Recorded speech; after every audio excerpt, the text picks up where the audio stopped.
So HET toilets. What that has done for our team as designers is you now have this really small slug of water in there. You don't have to put a lot of space in there in the tank to contain the water. And that 1.28 gallons of water, it's leaving the tank in under a second. I mean, it's incredible how fast it's going. So it's allowing us to change every aspect in all the proportions. We're still able to do a clean, simple design, but now we don't have to have this huge mass.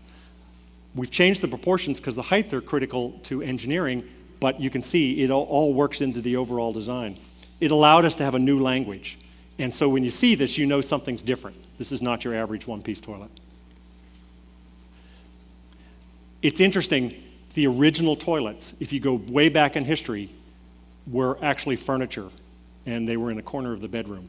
Or someone had a piece of furniture with a chamber pot inside.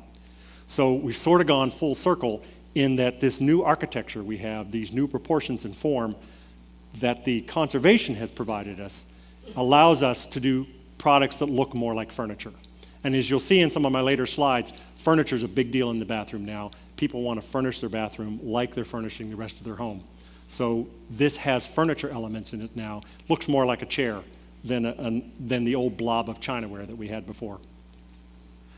We can do clean and simple and sort of a casual look that eclectically would go with anything. We can do something a little edgier that has just a little more style or touch to it if you really want to make a distinctive or a minimalist look in the home. We can go traditional with it.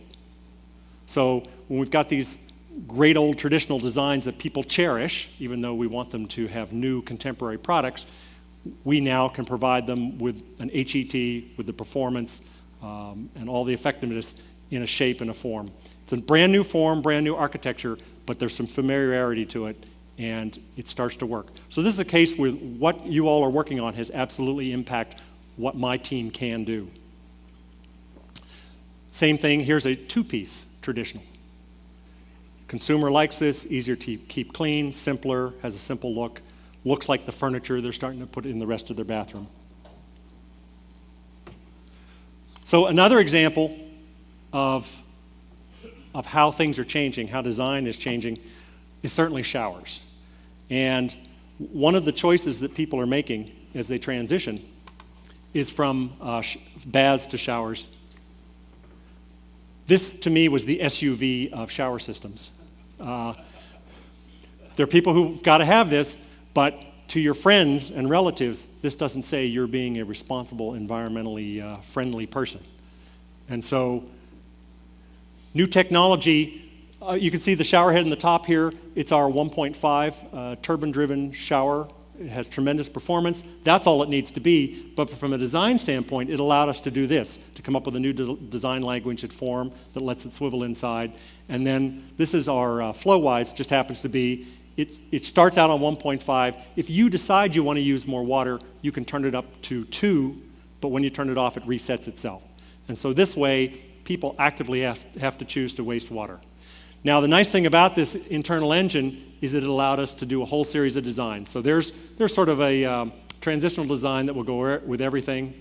We have a very contemporary, minimalist type design. We have a little more retro and more traditional type design. But again, new language in the shower head, but from a design standpoint, we still need to make it look purposeful, or if we made it as small as we absolutely could, in this case, the proportions would throw people off, they wouldn't choose to buy it. And that's the balance that we have to work on in the design community.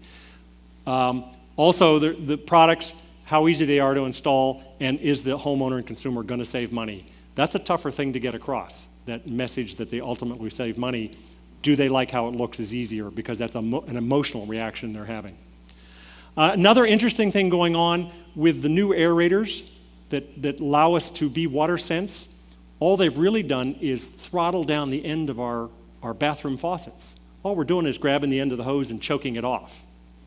But what the change to the 1.5 gallon flow rates has allowed us is to go back and re-engineer the whole rest of the system. So the engineers did that. My team didn't do that. But once they did, it allowed us to change the proportions. So this is what we're working on now. This is what a 4-inch center set faucet would look like today from most of the manufacturers. We can start to really open that up, make it easier to keep clean, put more air around it.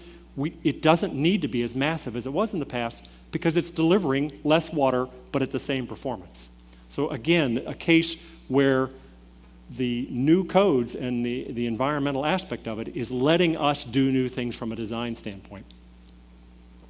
And so we're coming up with new forms that we never had before, of things that are really clean and airy and simple. And it's hard to tell in the picture, but they're different proportions. And they feel more engineered, more elegant, more tailored, more precision than we've been able to do. And again, it's because we don't need the big valve inside, and we don't need the big water delivery system that was there before.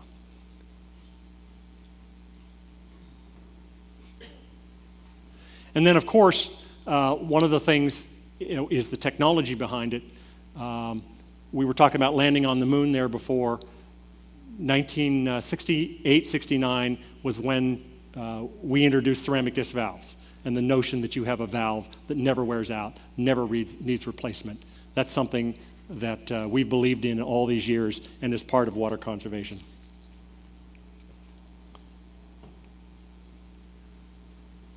So new size and new space. As we start to make stuff smaller, it's giving us a new opportunity. And it's really great because we just went through this last bubble with McMansions and everything was bigger. Did you ever walk into any of these big homes and the furniture didn't look right? The furniture looked like you put little furniture in a great big room. The furniture industry had to go back and design bigger furniture. Or some of the more wealthy homeowners were going out and buying commercial, hotel-like furniture because the proportion and the scale was right. Well, not fortunately, one of the things that the Great Recession gave us was the notion that we can now revert and move downscale. So it's interesting, in talking to consumers, there is a new standard that they have. We talked about the 1 bathroom or the 1.5 bath in a home. Today, the expectation of luxury is that everybody gets a bedroom suite. That means they have a bedroom-bathroom combination. So I have a 4-bedroom house, I have 4 bedroom suites. That's the new expectation of luxury. And it's all about convenience, because time is actually the biggest thing people want to pay money for. So the good news is we're not using more water, it's more faucets, it's more sinks, it's more toilets, but the amount of water that we're using is less. And what we're doing, as we use products that have new proportions, we're now able to fit bathrooms in where you couldn't before. And here's an overhead of a bathroom that got tucked in a corner. It's a shower, it's a corner toilet, it's a corner sink. So another change, there was the 80-gallon corner Whirlpool tub. Nothing said eco-friendly like an 80-gallon corner Whirlpool tub, right? What's occurring now as people downscale and go with smaller bathrooms, there is a major shift to freestanding tubs. They're perceived as being more elegant. They use much less water. And the really elegant thing to do is get a soaker. Doesn't have all the plumbing and the pipes and use energy. So here's a case where people, as they move to conserve more water, perception-wise and design-wise, are moving themselves upscale. And so far are willing to pay more money for it. So that's a good thing too. Scale is an issue. The freestanding tub, it makes the bathroom look bigger. We talked about that. But more bathrooms are being tucked in, and it's about putting bathrooms in convenient places. So as we make all the products smaller, it allows us to have bathrooms where we want them and where we need them. We have new sinks. As the faucets physically flow less water, the size of the sink is actually coming down. And so you can tuck it in a smaller space. What if the sink and the countertop are all one? Again, you can fit storage and everything you want in a smaller space. Same thing with the toilet.